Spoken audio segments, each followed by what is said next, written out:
Hey guys, what's up and welcome back to my channel. So today we're going to be talking about a case of, I wouldn't even know exactly what to call it. Let's say improbable love. Now, there's nothing more than I like reading online than weird cases where opposing parties fall in love. And when I say opposing parties, I don't know if you guys ever watched this, but I used to watch this show as a kid.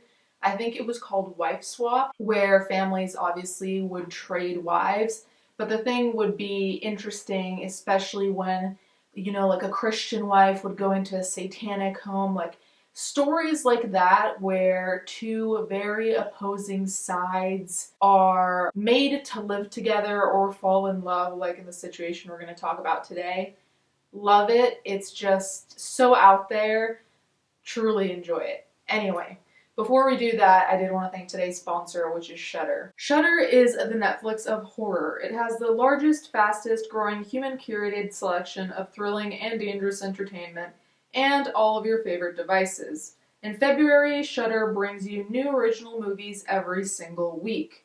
There's the movie Slapface, where a bullied boy comes across a rumored monster. Or All the Moon, which is a vampire epic about an orphan girl given the curse of immortality. You can stream all of the above for $5.99 a month or $56.99 a year, and on all of your favorite devices such as Amazon Fire TV, Roku, Xbox One, iOS, and Android. To try Shudder for free for 30 days, go to shudder.com and use promo code READYTOGLARE. One movie I've enjoyed is Paranormal Based, where six friends try to contact forces from the beyond, and what ends up happening is not what they expected. It's super suspenseful, so I definitely recommend it. Try Shudder for free for 30 days. Go to shudder.com and use promo code READYTOGLARE.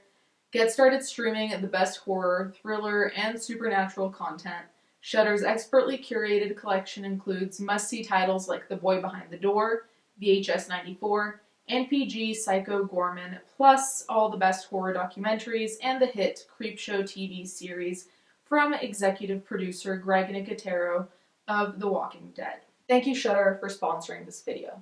Now, let's get into the topic at hand. Bishop quits church after falling in love with satanic erotica writer. A Spanish bishop known for supporting gay conversion therapy and performing exorcisms has left the Roman Catholic Church after becoming smitten with a writer of satanic erotic fiction, Silvia Carballol. "I've fallen in love and want to do things properly," said the now ex-bishop Xavier Novell. I don't know if I'm butchering it. According to a report by BBC, which picked up the story from Spanish media outlets after the news of why Novell quit broke last month. In addition to widespread media attention, the 52-year-old's decision has also led to much internal criticism within the church.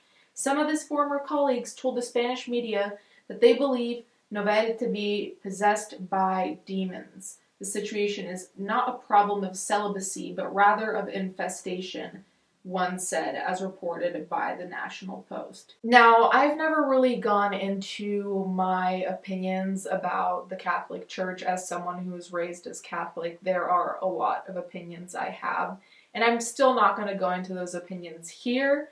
However, I think a generalized opinion is that conversion therapy is torture, so I'm glad that he separated himself from a lifestyle or a belief system where he believed that conversion therapy was something that not only can be done, but should be done, and that also is effective, because it's not. It's bad enough that it's torture, but it's not effective, and I think it's just a way to shame people, really. Aside from that, I do think it's interesting that he was performing exorcisms, because there aren't that many priests actually that are quote-unquote allowed or sanctioned to perform exorcisms, so I find that very interesting, especially in connection to the satanic erotic writer.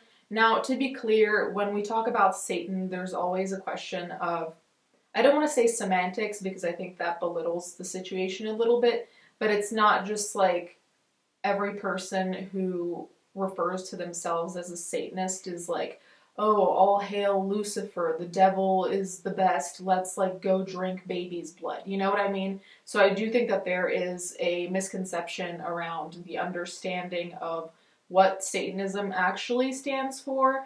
But again, that's a conversation for another day. I just did want to highlight that. So before he resigned, he actually was a rising star. He was one of the youngest, he was Spain's youngest bishop in 2010 at the age of 41. So his resignation came with a lot of shock and, I mean, a lot of condemnation, which isn't surprising from his peers. You wouldn't really expect his peers to be like, yeah, you go for it. You go for someone that seems to stand against everything we stand for. The woman he broke his vow of celibacy and commitment to Christ to be with, Silvia Carbajal, is a divorced psychologist and erotic novelist whose titles include The Hell of Gabriel's Lust and a trilogy called Amnesia. Carbajal's work has explored themes of madness, lust, sadism, God, and Satan. Her publisher describes her as a dynamic and transgressive author who turns upside down our ideas of morality and ethics, according to the National Post. Novell has admitted in previous interviews that his infatuation with Carbajal is not his first. Before becoming a man of God, he fell in love with and for a time wanted to marry and have children with an 18-year-old girl. Now, I don't know how old he was when he wanted to be with the 18-year-old girl, but that might be a little bit weird depending. But it does sound like this person maybe was just in the wrong profession the whole time, because if before going into being a bishop, you already kind of have this different idea of what you want your life to be, like being married and having children and so on and so forth. And then you rise to, I guess, some kind of fame within your circle, and then you want to leave again. Maybe that's a sign that you never wanted to be there in the first place. I would like to believe that a lot of his beliefs were ingrained, like the conversion therapy thing especially. I would like to believe that it wasn't something that he actually individually thought, yes, this is a good idea, but rather was like hammered into his head by his peers, colleagues, whatever you want to call it. Either way, as long as that belief has been scrapped, I'm happy to hear that.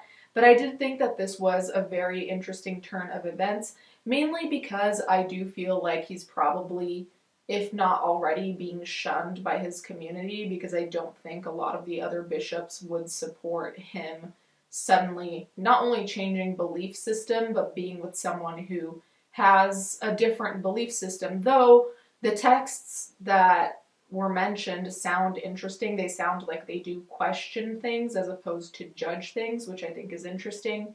You guys can let me know what you think in the comments down below about this improbable love story. Thank you guys so much for watching. Thank you to my patrons as always, and I'll catch you guys next time.